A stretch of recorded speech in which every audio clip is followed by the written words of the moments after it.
On top of my vocal recording template, I usually have the track or the instrumental background for the song I'm going to record, or I group all the instruments together in a folder so that it's easy to manage and I have a good overview and I can focus on the vocals.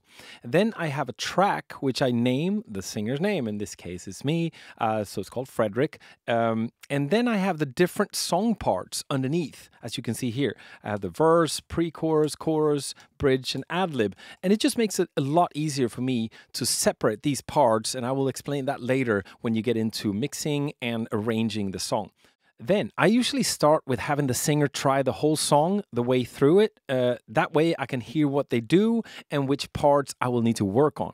I make notes on hard passages or when you need to adjust the preamp setting if the singer's louder or softer on some parts. And when you do get to the recording and try that pass, make sure you record right away. I heard a story from an engineer I had at the Capitol Record Studio in Hollywood when he recorded Aretha Franklin. He was sound checking her. They played back the song.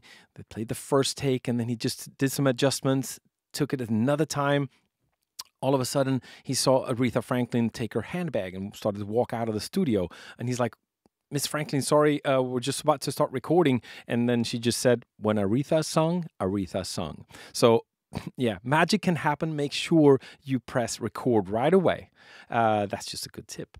So now I'm going to record a take on this song called Bittersweet that I wrote with a few friends a while back. And I'm going to show you then how I'm going to break this up in smaller parts and we're going to get going. But first, let me engage that reverb. And I'll do that right now. Hello. Reverb. Nice. So cool. You're prettier than poetry, but here's some painful irony. You're all dressed up, but not for me, and that's bitter, bitter, bittersweet. I wish we could be more than friends. Don't know how long I can pretend. If this is how our story ends, it's bitter, bitter, bittersweet. Cause it ain't bad or something. I've now recorded a take of the song to get the feel of it and to pinpoint the parts I need to work on and things like that. But then I usually focus on smaller parts, usually starting with the first verse, and I go from there.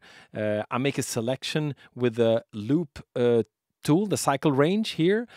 In this case, I cycle the first half of the verse. Something you can note as well is that I've created a marker track here where I've said like, this is the verse, that's the chorus. This could be really good for you to locate where you are in the chorus. You can find them here, like I said, and you will actually see the markers even if you hide this, this window.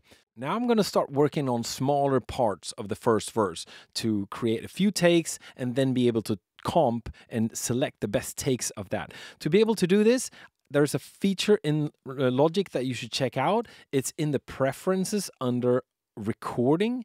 So here's the general audio and the recording. You can see here where it says audio. When you have cycle off, cycle is this yellow bar here. You can either choose take folder, create new track, or track alternative. We're going to use take folder. Same with cycle on. We're going to use a take folder, and check this out now as I start recording the first part of the first verse again. Check this out. You're prettier than poetry, but here's some painful irony. You're prettier than poetry, but here's some painful irony. As you can see, it creates a couple of takes inside of this take folder that I can flip open like this. And with this tool right here that looks like a bar, I can choose a different take. So I could choose like the original take, and this is the one. Prettier than poetry. I can choose take 2. Prettier than poetry. Take 3. Prettier than poetry. Okay, in this case, I thought I was better from the start, so I'll just pick that one. Prettier than poetry, but here's some painful irony. For you guys who work in other programs like Pro Tools or Ableton Live, both those programs, and I know Cubase have similar features as well, but they can work this way as well. If you go to, for instance, if you go to Pro Tools, different takes show up like this, and you can comp just like I showed you here in Pro Tools, for instance. And Ableton Live just added the same feature. You have a thing called lanes in Ableton Live where you can show and hide, just like I did in Logic, just so you know.